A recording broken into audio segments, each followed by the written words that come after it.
stainless steel sector. Its investment activities in the metal and commodity segment globally further pushed up the stainless steel raw material prices, which in turn got reflected in stainless steel prices. Demand recovery coupled with strong operational performance and consistent deleveraging measures led to a good Q4 for us. Our agile business strategy continues to help us align our exposure in domestic and export markets. Building on the Q3 trend, even in Q4, we focus more on the domestic market due to steady demand across key segments. Efficient production planning, inventory management, and supply chain strategies have continued to help us in mitigate the market challenges effectively. The fourth quarter demand was driven primarily by segments like auto and a healthy revival in demand from pipe and tube segment along with railways and allied infrastructure. Demand from segments like elevators and lifts and hollowware segment also remains strong and is likely to continue. Localization effort by the government and the company's initiative for innovation helped the demand for special grades in auto segment to grow in Q4 FY21. Sales of Jindal Stainless SPD division grew by 8% in Q4 FY21 over the corresponding period last year. With further push on indigenous production and expected economic recovery, healthy demand is likely to be generated in the future as well. On the industry front, as I mentioned, demand has been robust and is likely to remain so with gradual easing of restrictions and with steady vaccination progress in India and other countries as well. On the policy front, revocation of CVD has not been encouraging for the industry, primarily for the MSME segment. The industry has been closely engaging with concerned authorities for imposition of CVD and ADD as per final recommendations by the DGTR. Globally, almost all countries either already have or are being in the process of implementing trade restrictions to protect the interests of their domestic industries. We believe that the Government of India, with the vision of Atmanirbhar Bharat, will address this issue to provide a level playing field to the domestic industry. With this, I would like to hand over to Anurag to discuss the operational and financial performances. Thank you. Thank you, Abhyuday. Good morning and warm welcome to everyone joining us on the call today. As Abhyuday mentioned, we are doing this joint earning call this time as the merger process is going well and it will be easier for you to understand the performance of the two companies. We have uploaded our investor presentation on our website and I hope that you have already gone through of the same. Despite many challenges, our performance has been robust in Q4 and in FY21 as well. However, without going into the individual performance, let me give you a holistic view of the proposed combined entity. You all know that COVID-19 has had an adverse impact on our performance as we had shut down our plant for more than a month during Q1 FY21. A strong recovery in demand coupled with our risk mitigation measures, however, helped us in offsetting most of the negative impact of Q1 on the volume and revenue during the remaining part of the year. Our quarterly operating performance has been improving gradually since Q2 to FY21. During the last 9 months till Q4 FY21, i.e. Q2, Q3, Q4 of FY21, the combined pro forma revenue grew by 17% YOY basis. On a standalone basis, the pro forma combined revenue of FY21 is seen at rupees 19,175 crores. Strong business sentiment, improved pricing backed by increasing raw material prices in our flexible business strategy as narrated by Abhyuday has helped our EBITDA performance.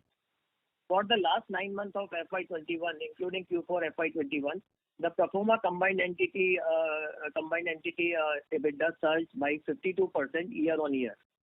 For the FY21, the standalone pro forma combined EBITDA stood at 2,408 crores, which is an increase of 20% over FY20 on full year basis.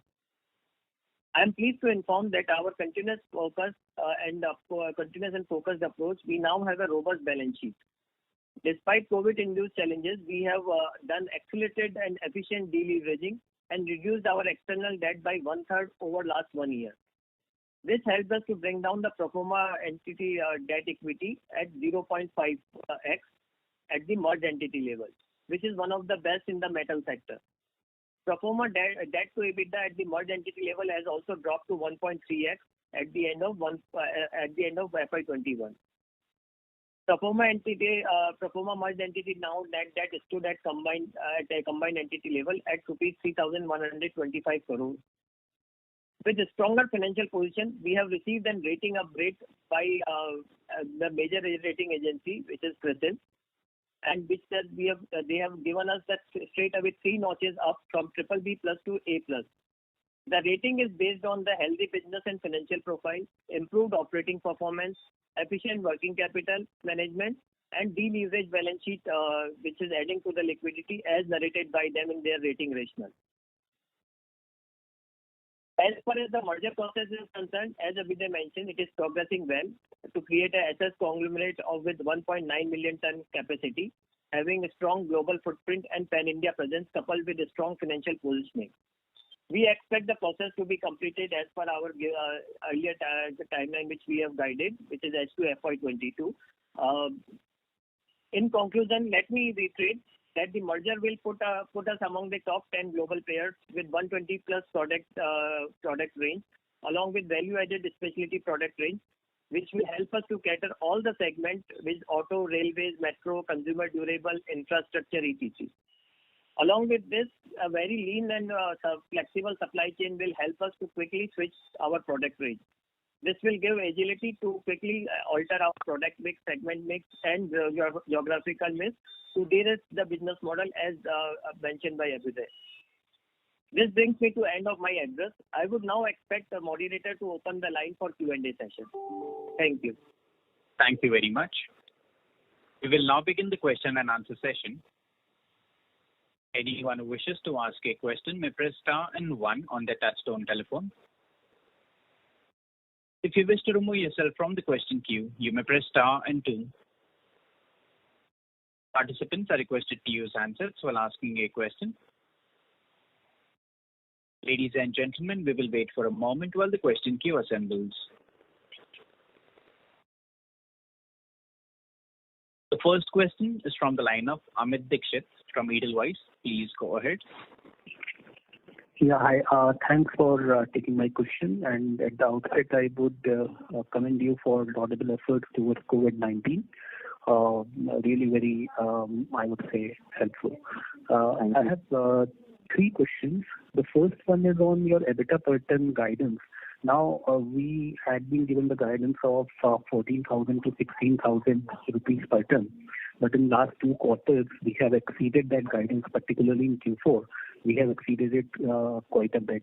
Now, first, what are the key drivers of this, outperformance, and whether in light of the stainless steel prices currently and outlook, would you be revising this guidance in FY22?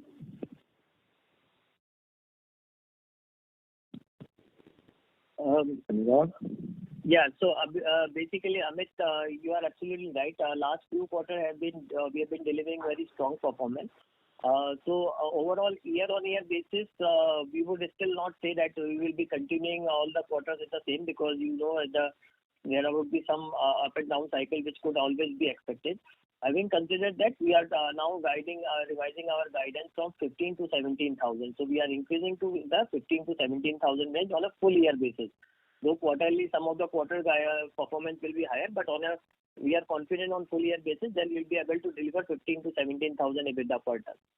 This considering any challenges or some other challenges come even during the maybe Q2, Q3, any time point of time.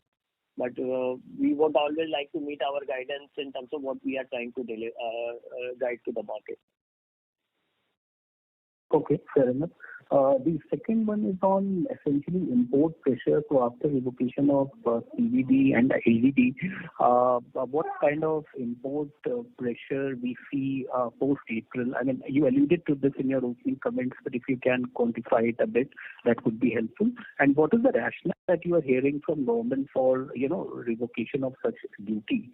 And what are the bottlenecks that you see ahead in kind of, reinstating these duties?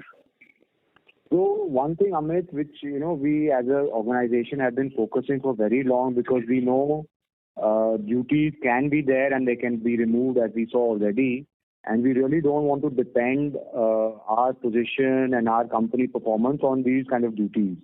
So clearly, we are focusing on segments where imports will not come.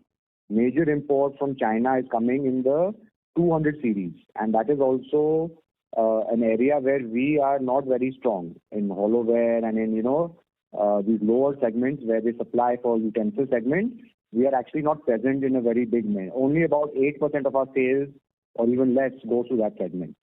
So we are not drastically impacted. There is obviously sentimental pressure, I will say, but in terms of the segments that we focus on, and because of our strong position and our unique supply chain that we've created, imports, we don't see it becoming such a big challenge. It's more sentimental that these pressures come, but we focus more on industrial segments where approvals are required. We're focusing more, auto segment now.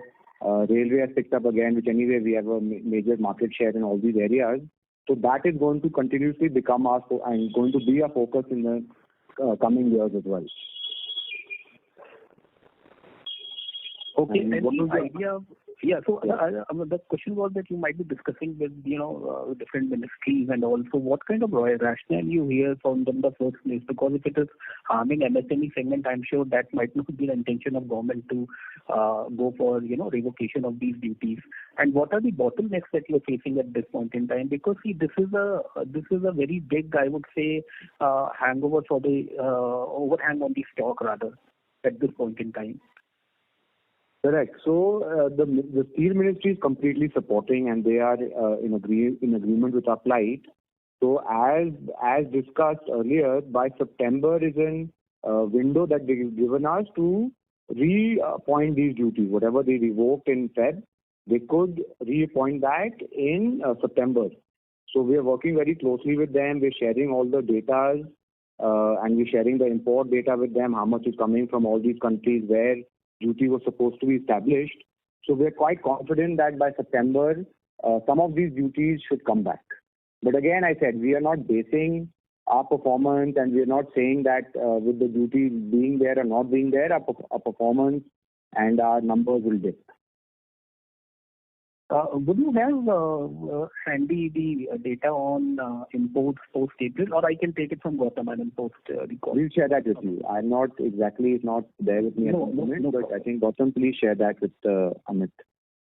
No problem. The third and last question is on essentially, the demand side, particularly in domestic market.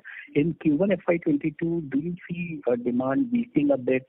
So to that extent, what kind of export proportion would you guide for Q1? And since you have reduced production to supply oxygen, would it impact your sales volume as well in this quarter? Mr. Sood, you can take that one up, I think. Yeah, okay, I'll take that. Good morning, everyone. Yes, just to start with the first question. The oxygen, what we are supplying to hospitals and for medical purpose, is not impacting much our operations, because what we are supplying is liquid oxygen, which is roughly 3 to 4% of the total oxygen we are producing. The gaseous oxygen we are using in the segment, and it is not impacting at all. Second thing is in the Q1, yes, just to be on the safer side, we see that demand can fluctuate from the domestic market. We are keeping slightly more of volume for exports, and export volume used to be about 15%. We are targeting to take it to 20%, just to eliminate any risk from the lower demand from the domestic market. What was the third question, if I could? No, so the question was that, no, it's fine, that's fine. The question was that what kind of, volume can we expect in Q1 FY22?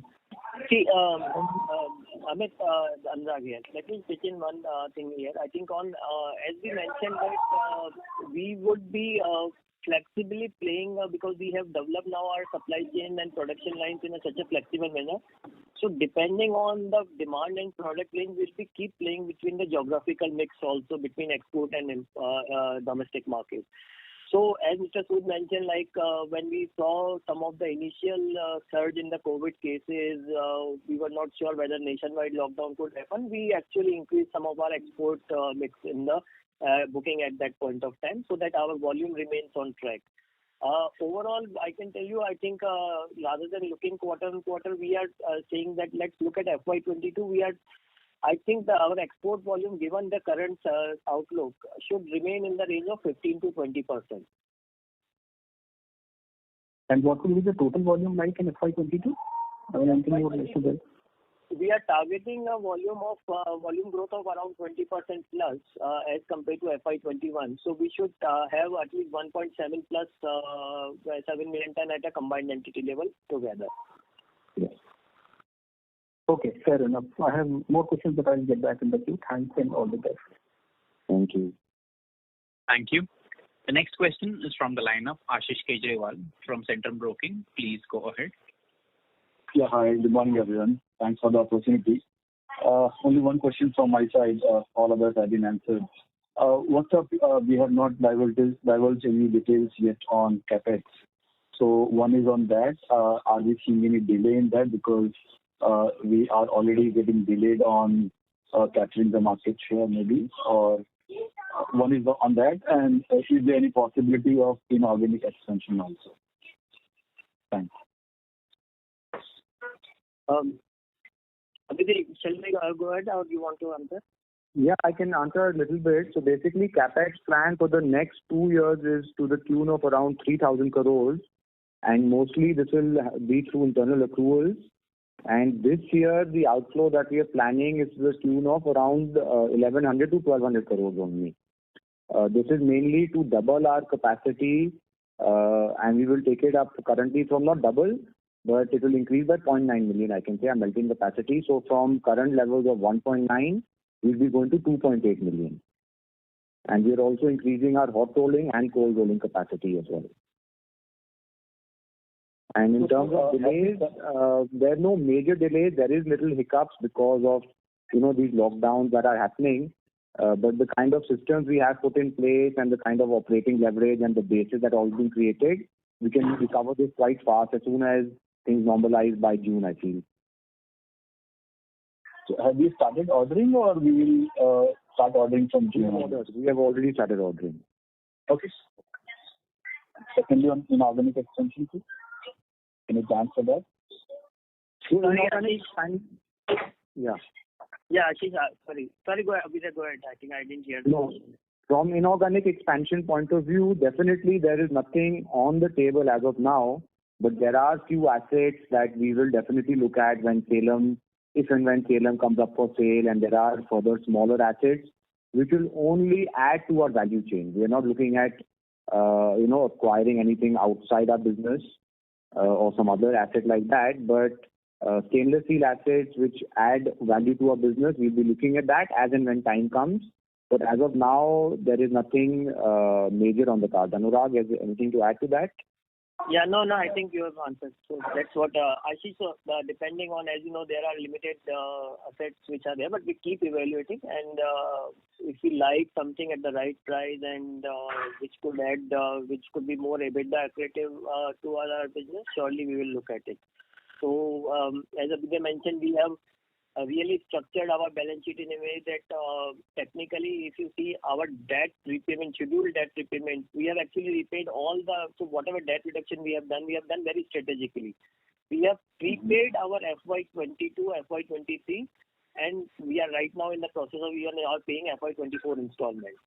So FY22, we have only between at the merged entity level only 76 crore of the scheduled debt repayment. So technically, we don't have any of the debt servicing obligation remaining in FY22, and similar is the case with FY23. All this will lead to a straightaway free cash flows for us, which we want to effectively utilize for our capex plan to improve our capacities as well as the cost efficiency. And also at some point of time, depending on its inorganic opportunities come, or otherwise we will continue to be activated the further deleveraging programs to reduce our debt further. Sure. That's helpful. So lastly, only is there any number in your mind below which we will not go in terms of net debt to EBITDA? See, net debt to EBITDA, currently we are running at 1.3. And if you recall, last time we said we would always like to keep below 1.5. That's what our target. We are already below that target. And we continue to be maintaining. Obviously, our endeavor to keep it further down. But I think guidance-wise, we'll always like to keep it much below 1.5. Okay. So the reason why I'm asking is the kind of volume guidance or EBITDA carbon guidance which we are giving and the kind of organic capex plan which we have. In fact, there are enough rooms for us to further deleverage balance sheet unless and until we go for any inorganic expansion. Absolutely. Absolutely. Perfect. Yes. You answered it well, in fact, Amit. So if there's no inorganic growth opportunity, as I mentioned, deleveraging will continue to accelerate its pace. Sure. Thanks, and all the best. Thank you, Ashish. Thank you. Before we take the next question, a reminder to the participants, please limit your questions to 2 per participant. Should you have any follow-up, may we request you to rejoin the queue. The next question is from the line of Bhavin Chheda from Enam Holdings. Please go ahead. Good morning, sir, and overall, congrats to the management team for excellent turnaround in both the companies, and I think the merged entity is looking much more stronger. So few questions. I think first on the margin guidance, which you said 15 to 17,000. If I heard correctly, you're building in conservatism for the second half, right? The current margins, despite the anti-dumping not being levied, are running strong, but you are building some conservatism for second half, right? If I heard you correctly. Yes, correct. Bhavin, I would like to look at this way. We are right now just probably 1.5 months in the new financial year. Yeah. And the guidance which we would like to give, it's not that we keep revising, as you know, consistently last 2 years. In fact, when nobody was knowing even COVID will come, we still, even despite the COVID, met our overall year guidance. So it's not that we would like to come back suddenly with the external and giving excuses to the external factors suddenly and say that, okay guys, now COVID has happened and my guidance gets reduced to this. So if you recall, even last year FY21 guidance, we still maintained despite the COVID, even in our Q1 call itself, that when outlook was looking very bleak. So frankly, we don't know how the 16th will pan out. Considering all these factors, I think obviously we would like to maximize the EBITDA, as Abhyuday mentioned. That's what our target in terms of the operating efficiencies, kind of flexible supply chain which we have planned. But I think I think we should have a guidance at 1.5 months within the financial year with the 15 to 17,000 on an overall year basis. Oh, sure. That's a healthy number. Second, on the capacity debottlenecking plans from 1.9 to 2.8 you mentioned, so I believe that would be in a phased manner, and yes, then any timelines of when incremental 0.3 or 0.5 million will start kicking in? How are you phasing this out? Mr. Sood, you want to answer, sir? Yeah, I will take this. Just to answer this question, we would be commissioning the entire project by September 2022, and then there will be natural ramp up of the production facilities, and by March 23, we should be attaining the figures what we are giving, 2.8. Okay. So you're saying September 22 roughly when we complete this project. And you said you are increasing hot rolling and cold rolling to any number to hot rolling and cold rolling capacities from? Yes, we are expanding. Yeah, as you must have noticed that we are expanding our steel melting shop capacity by almost 0.9 million ton. So we would be actually implementing the similar kind of hot rolling capacity implementation plan as well. So it will be putting up relating capacity. Mr. Then, just one second. Sorry. So, Bhavin, as we said that we are in the process of and started gradual ordering. I think give us a quarter's time and we will come up with a firm way how we will be doing the various play, because we are still in the midst of negotiation and the process. But as Mr. Sood mentioned, that's what our targeted timeline overall. So I think by next earning call, we will be able to give you more firm detail what kind of capacities and what kind of equipment we are getting into. But just to give you the number, the matching HR and the CR capacities will be added in this phase. Okay. The matching CR also, because I believe CR won't be equivalent to the HR right now also. Today we are at around 50 to 55% of CR capacity of melting, and it will remain so after this entire capacity expansion. Sure. And any update on a couple of our subsidiaries? Mainly we have a CR mill in Indonesia. What's the update there? How it is operating? What the profitability there? That's one subsidiary. And other is the Jindal Lifestyle, how it has been doing and what are the plans there? You would like to take it up? Huh? Yeah.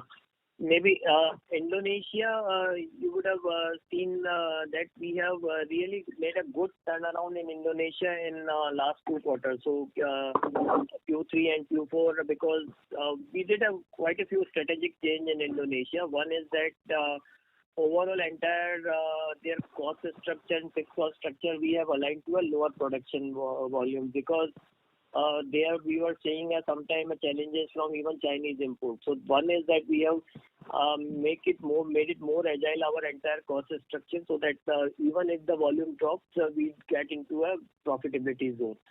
Second, we started sourcing the raw material which earlier we used to supply from India, from the local Indonesian player, which is we are obviously getting in for us to a more cheaper than as compared to the Indian material.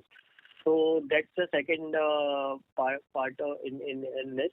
And third, we have also improved their product range to make it to cater to high-end products, and especially the US and other European market export range.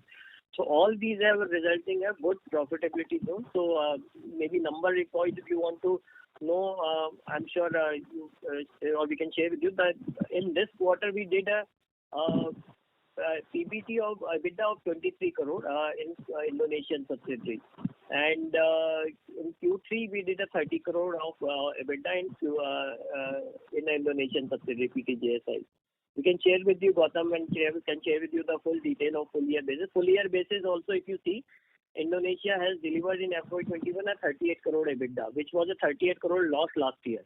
So there is a good swing of almost 75 crore plus between in this September because of the measures which I explained to you. What's the volume run rate there? I think the mill was 50,000 ton CR mill, right? Yeah, so right now, as I told you, that more than the volume, we are not targeting the volume. That's why, Bhavin, I was trying to explain you that our entire focus on Indonesia has shifted from not the volume to the high-end product range. So we are not trying, because so that this is despite the much lower volume, we have managed to get a much better profitability. How And lifestyle I can take up. Lifestyle, basically last year the performance was a bit subdued only on account of railways. Because we are the major suppliers to railways, and all 3 coach factories either were closed or had drastically cut their production below 50%. So that was the reason that lifestyle was a bit subdued. But this year we see very strong performance coming, because Whirlpool, which is one of our biggest customers, we're the biggest customers to Whirlpool in a particular segment, that they have doubled their requirement from us. So now quarter on quarter we'll be supplying almost 9 lakh bowls to them. We have added 2 new OEMs as well. Tata Motors has been added as a OEM with strong products we're going to be supplying, and also Havells is another OEM that we have added recently. Plus, we have similarly to Tata Motors, we're working on adding Ashok Leyland and Eicher Motors as well. So these OEMs are long-term partners. They give us good EBITDA margins, and they will continue for many years to come. Plus, railway is back up as well. So with these two segments coming back up and strongly, lifestyle performance will definitely be very strong this year. Yeah, thanks a lot. Thank you. Thank you. The next question is from the line of Vikas Singh from Phillip Capital. Please go ahead. Good morning, sir. Congratulations on good set of numbers.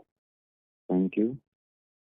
Sir, I want to understand that our quarter-on-quarter debt has increased close to 200 crore despite back-calculated cash flow should be somewhere around 200 crore higher. So is it we are suffering on the working capital side or there is some other reason behind it?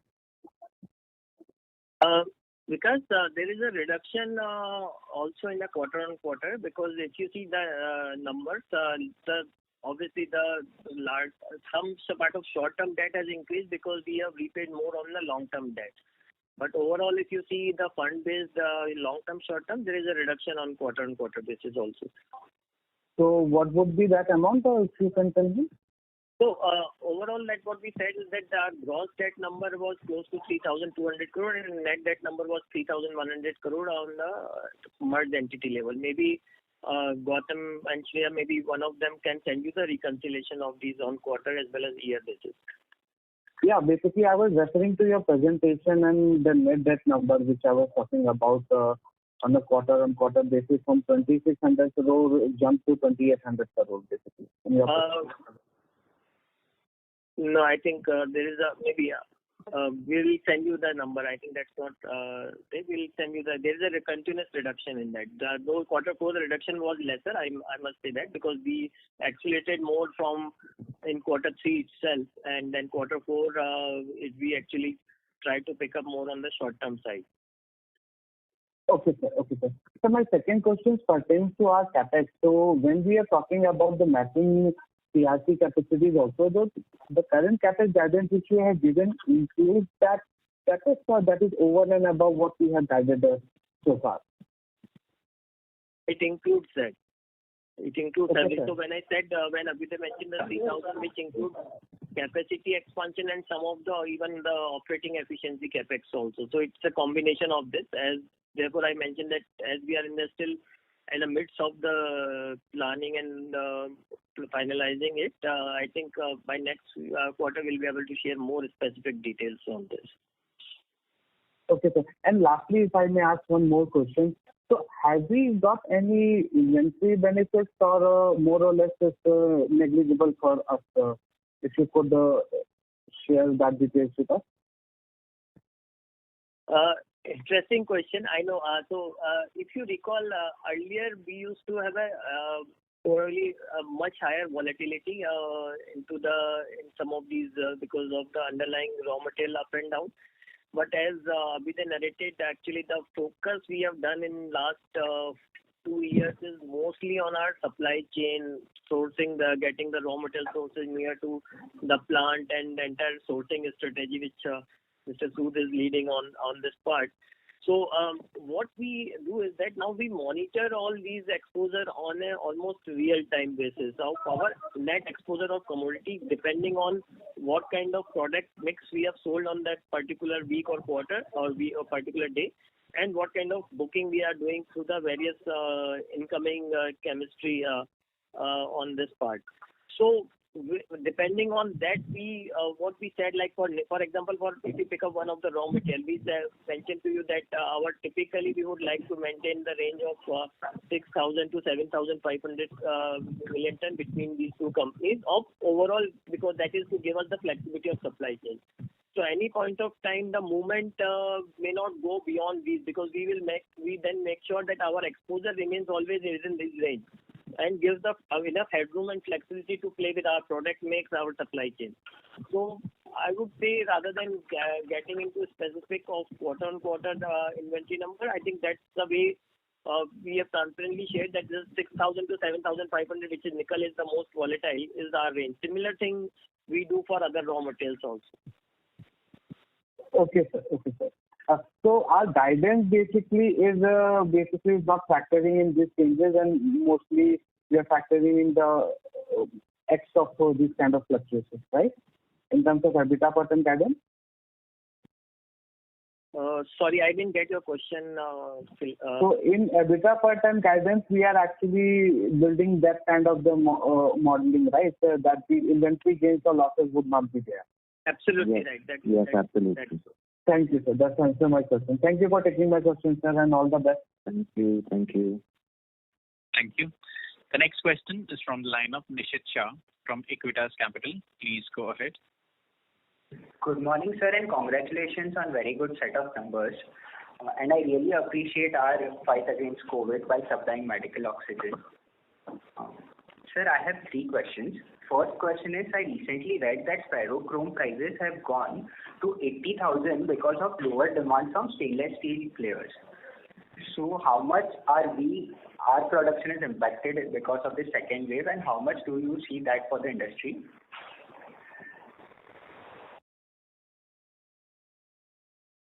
I think Mr. Sood, that should be for you to take it up. I just could not hear it. I have some network problem. Can you On the ferrochrome prices. Ferrochrome prices have gone down to 80,000. Better if Nishit, you only repeat your question. Yeah, sure. So, sir, I recently read that ferrochrome prices are down to 80,000 because of lower demand from stainless steel players. So, one, how much is our production impacted in last few months? And the second, how much do we think that the industry production is affected? Okay, Nishit, if I could answer your question correctly, this ferrochrome prices are more so driven by the Chinese demand prices. If the Chinese demand goes up or goes low, actually it drives all these ferrochrome prices. Okay. Because most of the ferrochrome what we are producing here in India, it also gets into the production of China and Southeastern Asian countries. So the demand at India has not gone down. I'm not sure I am audible. Yes. Okay. Yeah. So the demand in India has not gone down. It is just effect of Chinese demand. And any other question? If I could answer your question. Okay. So my second question is that recently we heard that significant steel capacities have gone out in China because of some change in regulations. So are you aware that any stainless steel capacity has gone out?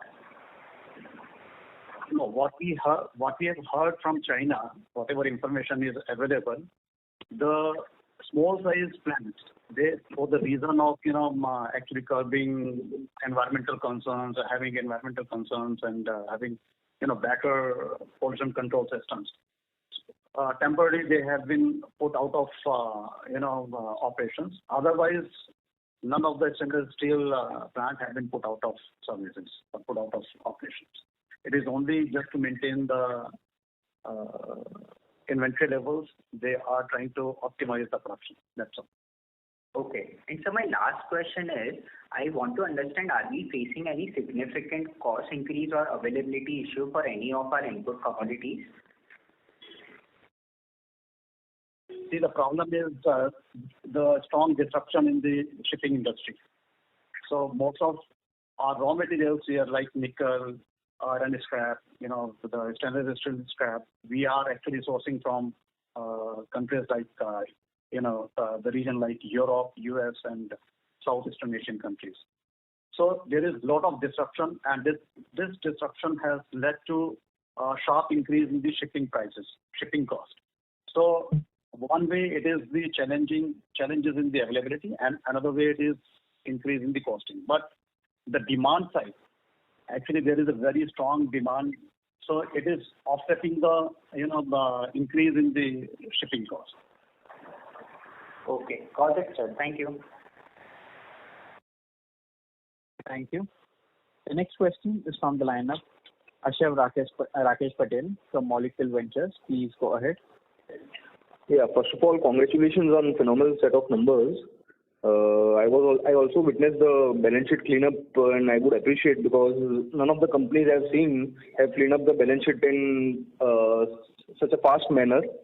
I had 2 queries. Both of them were finance related. First of all, from JSL console numbers, the cash outflow has been towards debt repayment, cumulative non-current and current outflow has been 830 crores. But when we are trying to tally that in the balance sheet, from the non-current portion we have reduced 123 crores, and from the current portion we have reduced 132 crores. So cumulation of 255 crores. I am not able to match the remaining 574 crores of debt repayment in the balance sheet. So can you please help me out? How is it classified?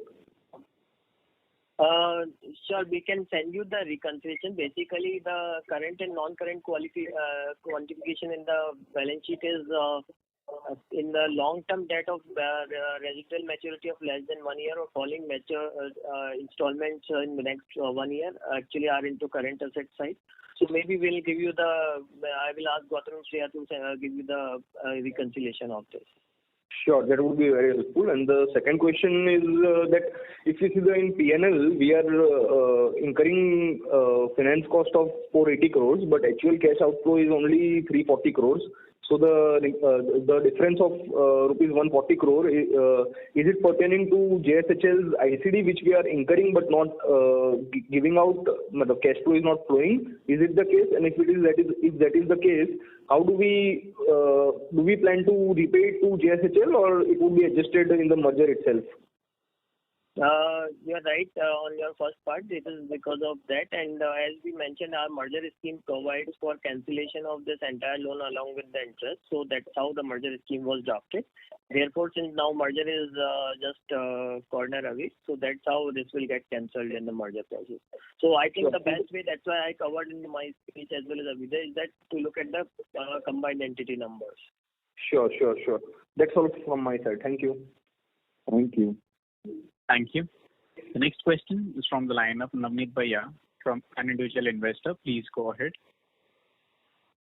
Hi, Abhyuday and Anurag. Congratulations for a wonderful set of numbers quarter on quarter. Thank you. I have two questions. One, what is your combined market share of the two entities right now in India? Anurag, I think it's above 8,000 crores now, 8,400, 8,500, I believe. Yeah, frankly, I haven't checked this today's CSI. So if I see just now 4,650 is the JSL market cap showing, and 4,370 crore is for. Sorry, I was talking about the market share, not the market cap. I was talking about the market share of your stainless steel products in the market. Oh, I thought you were talking about market. Okay. So we have about, you can say about 55% of the market share, 55 to 60%, and it varies segment to segment. But overall, we can say about 55%, or 50 to 55%. Okay, and you see adequate growth in the industry to absorb the incremental capacity that you're putting up in the next 2 years?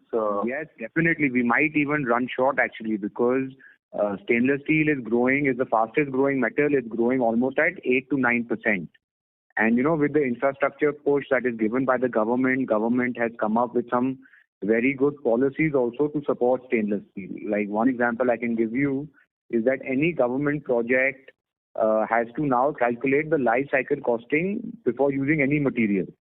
And when that is happening, or when that is done, then stainless steel is always the clear winner.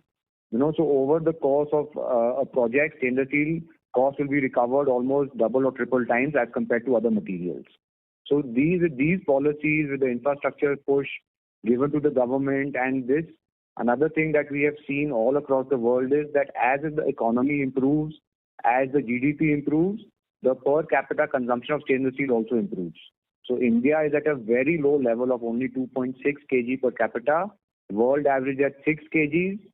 Developed countries, if I talk about, are above 18 to 20 kg per capita. So India that way has a very long way to go. Railways completely stainless steel, switching over to stainless steel. Auto with BS6 norms coming in, stainless steel requirement in all two-wheelers, commercial vehicles, passenger vehicles, all has increased. So if we see in terms of demand side, there will be very good, robust demand, and that we don't see as a problem at all with the capacity addition.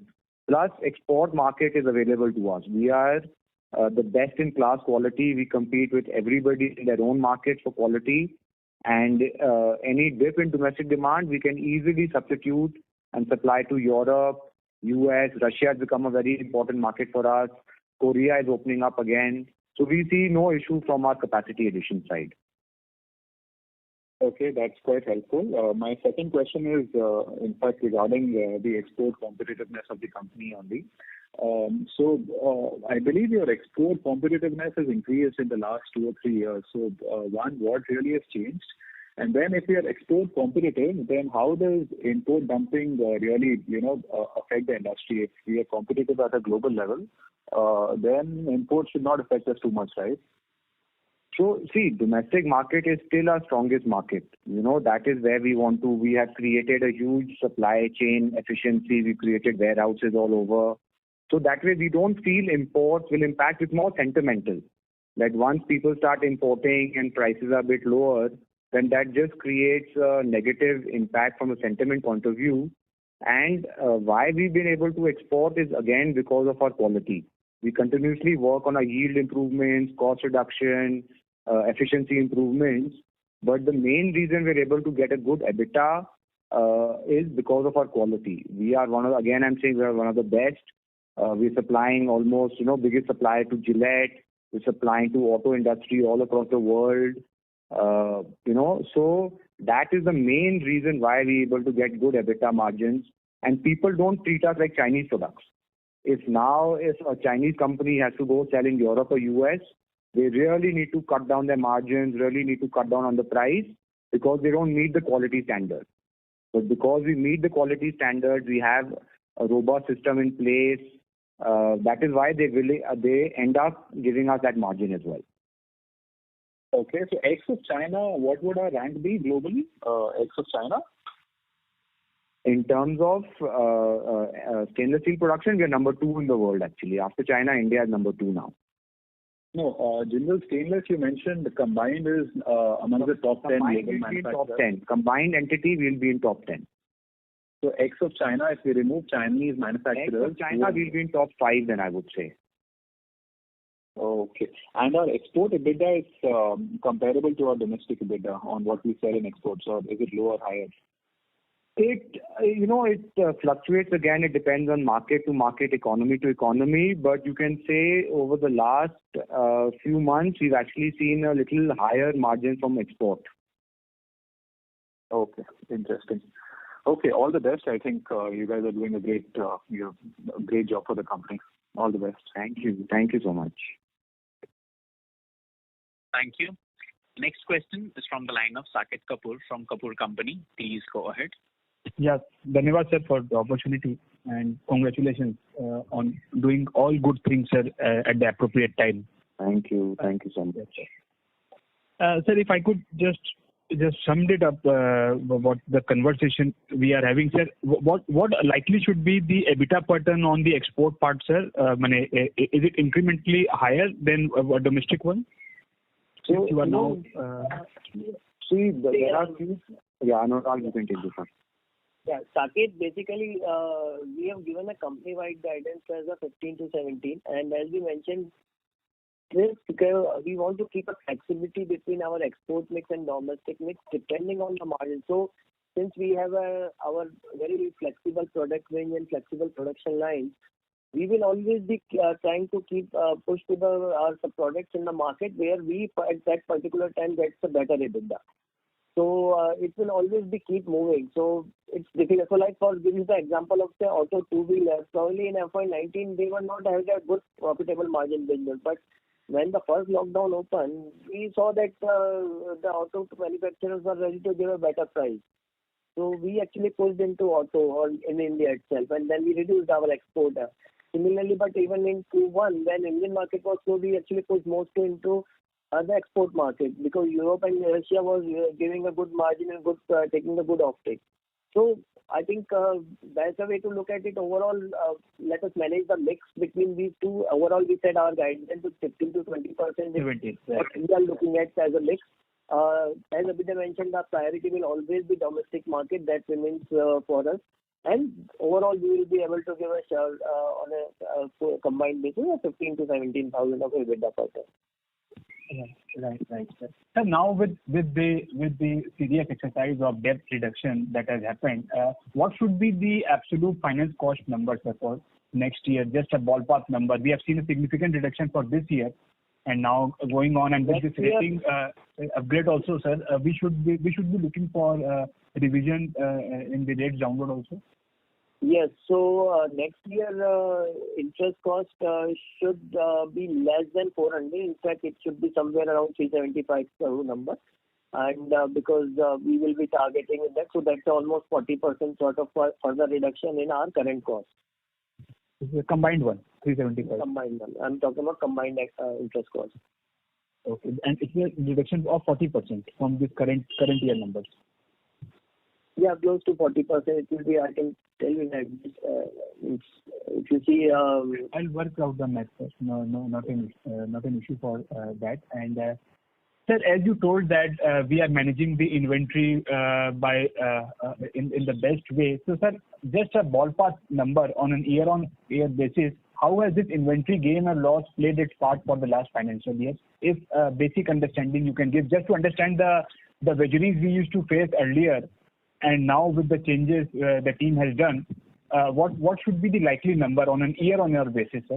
How has the inventory movement attributed to the P&L? Saket, as we mentioned, with the EBITDA guidance which we are giving, as Abhyuday mentioned, obviously we'll be considering any of the volatility which we keep getting. We never know what kind of volatility. So that's how we should be looking at the numbers. Right. Lastly, small points. One is in the how are the prices for the so I think the stores and the spares have seen an inflationary trend Q1Q. So what factors have attributed to it, and so and currently, sir, how are the graphite and the ferrochrome prices faring, sir? Maybe Mr. Sood, you want to take this question? Yeah. The store and spares, I would say there has been a very tight control over the inventories, and this is being reflected in the balance sheet. You have seen the numbers. And about the graphite electrodes, Saket, graphite electrode has been steady at around below 300 rupees per kg level. And in future also we see it is going to remain so. So I think that was the last question of graphite electrode you asked. Okay, sir. And lastly, sir, since now the pro forma basis we are giving us the presentation, it would be more comforting for investors if we get subsidiary updates also separately in the presentation, mentioning the volume, the EBITDA numbers, and the significant highlights, which as Abhyuday sir has highlighted about the Whirlpool story. So if that would also be just that's a good point. Gautam, please take care of that in the future. Even I agree with Saket. Yes, sir. That would be very helpful. And sir, for the capacity expansion part, sir. Okay, I just conclude. 1,100 crore capex which we are doing, the entire amount will be spent for this financial year itself, sir. I just missed, and when the capacity will come in, sir. Susta was telling me, but I missed that. Capacity, I mean, it should be commissioned by September of FY23, I believe, right, Mr. Sood? Yeah, the total plan, Saket, is not 1,100, it is about 3,000 crores. And this year, the guidance is 1,100 crores. Partly, we are going to spend towards that capex. Okay, and this commissioning of this new project will start coming up in September 2022. Okay. There will be no commissioning for this year. 1,100 will be spent and capital work in progress on this. No, not for this year. Okay. Right. Thank you for the. Thank you. Thank you. The next question is from the line of Chetan Shah from Abacus Asset Management. Please go ahead. Yeah, hi, sir. I have a two quick questions. One, in terms of the capex, if you can give us any, does this 3,000 crore also include the capex we will be doing in our subsidiary, or that separately over and above this? Sorry, Chetan, can you repeat your question again? Yeah, so I'm just trying to understand that this 3,000 crore capex which we talk about is our parent entity. Is there any plan to do any capex in our subsidiary, both in terms of Indonesia and lifestyle entity? If you can give some flavor on that. Chetan, let me say that this 3,000 is, as we said, it's still probably in a planning stage. It's not a firm number. It's not a rounded off number, something like that. Because if we get an approximation range, as we have been saying, that approximate this could be the capex, but it will be phased out into payout will be phased out in 20 to 24 months. Subsidiaries may also do some of the smaller capex, but considering this, like Indonesia may not be doing much of the capex this year at least, but still they may be doing some of subsidiary, no major capex for this year at least. Yeah. Sir, my second question about this new capex or new line, new capacity of 0.9 million ton. Will our focus be more on a better value-added product? So I'm just trying to understand that if my current capacity of 1.9 gives us on an average 15 to 17,000 rupees of EBITDA per ton, can my new capacity give me on a higher side if everything remains steady and it has a better return and a cash flow opportunity vis-a-vis our existing one, or have I'm thinking like too much ahead of time? So just to get your sense on that, please. So see, in terms of because of our again strong fundamentals, continued focus on cost reduction, and our strong brand name that we get, we definitely feel we'll be able to maintain this EBITDA totally if continuously we are focusing further on cost reduction, yield improvement, which should happen, more use of liquid ferrochrome, better cheaper domestic raw materials if we get, then definitely we'll be able to get a higher EBITDA margin as well. So, market is growing very strong and segments are growing strongly as well. And then I don't see any challenge in maintaining this EBITDA margin at all. So just one last question and maybe a small suggestion. If you can do it in our annual report of the merged entity, if we can articulate our dividend policy, because we are kind of out of the woods and no major financial burden in terms of utilization of cash flow which we will generate, and also in terms of our future capital expansion. If you can give some sense on what will be our dividend policy going forward, this will give us some confidence as a shareholder and also idea that how the going forward the cash flow will be utilized at an entity level. If you can throw some light on that. That is definitely on the card for us. From the merged entity, we would like to pay out some dividend. So Anurag, if we can incorporate yes, that. so maybe it's as Abhiday mentioned, and it's a good thing. That's what we will do once we get to a merged entity balance sheet. Once the merger is complete, I think we will surely look into your suggestion and incorporate that. So just one last suggestion from my side, if possible. Most of us try to grapple with getting the right performer number, and in our PPT, it is just a 2 or 3 data point has been given. If you can share to all of us, or maybe to exchange the exact performer P&L and balance sheet, will help most of us to take care of things going forward. Rather than keep disturbing your team for a few small data point. Just a humble suggestion, sir, please. So, Chetan, if you see, I think just to be clear on this, I think we have shared revenue, EBITDA and debt number earlier, because since former numbers, because both the companies are separately listed, the full P&L cannot be published that way. I think besides this, if you have any number, I think please let us know what is the number you need. No problem, sir. No problem. Thank you so much and really appreciate your time. Wish you all the best. Thank you. Thank you so much. Thank you. The next question is from the line of Vishal Chandak from DAM Capital. Please go ahead. Yeah, thank you very much, sir. So my first question was with respect to the merger. Do we foresee any merger synergies coming into play over here in a significant way, given that these two operations are at a distinct locations? Yeah, Anurag?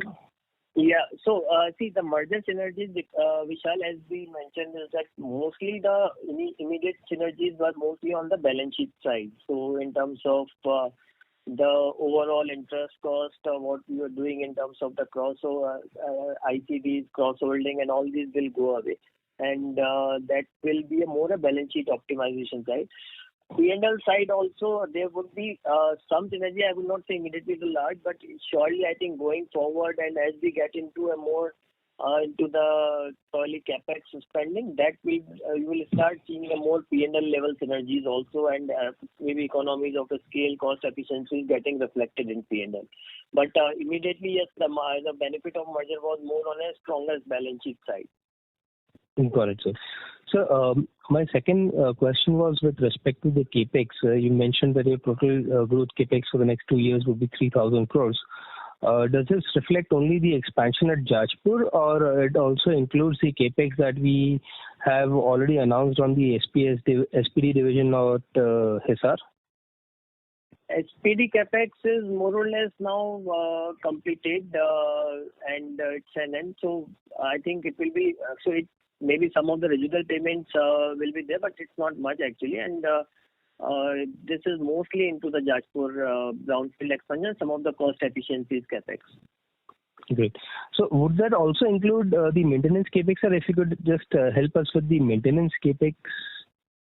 Maintenance capex will be beyond this probably. I think that typically we run a maintenance capex between the two entities in the close to range of 250 to 300 crore.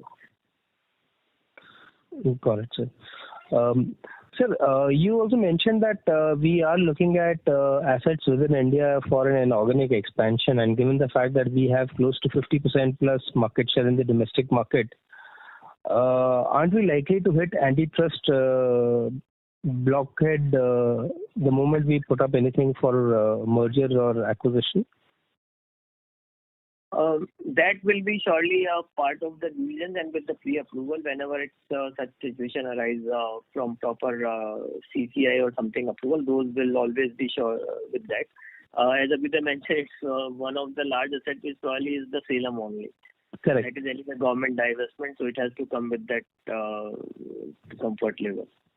Because that would also mean you would cross close to 65-70% of stainless steel capacity market share. Not that straightforward because we analyze that part also. It's market-wise, it's a segment-wise. It's really not that overall segment, geographic, even north, south, west, something like that. So there are much more to this actually when we looked into it. But yes, means that will be surely with the any inorganic will be with the proper due diligence and the approvals on this part. Got it, sir. And sir, if I may squeeze in one last question, with respect to any, do we have any deferred tax asset in our balance sheet still which can be used up, or we are now back to cash tax now? We have some left. Maybe we have some left, but in FY22, probably depending on the EBITDA guidance we are giving, it may get exhausted in between. We'll ask Gautam to share with you the deferred tax asset. Gautam will share too. Sure, sir. And thank you very much, and wish you all the best, sir, for a splendid performance for the quarter, sir. Thank you. Thank you. Thank you. Thank you. Ladies and gentlemen, as there are no further questions, I would now like to hand the conference over to the management for closing comments. Yes. Thank you so much. I would like to thank everyone for attending this call and for showing interest in JSL and JSHL. The complementing strength of the two companies would continue to improve our market positioning, supported by the strong growth in demand which is expected in the future. I hope we have been able to answer all your questions. Should you need any further clarification or like to know more about the companies, please feel free to connect with our investor relations team. Thank you once again for taking the time to join us on this call, and we'll ensure that all your good suggestions and points will be incorporated in our next call. Thank you, everybody. Thank you. Ladies and gentlemen, on behalf of DAM Capital Advisors, that concludes this conference. We thank you all for joining us, and you may now disconnect your lines.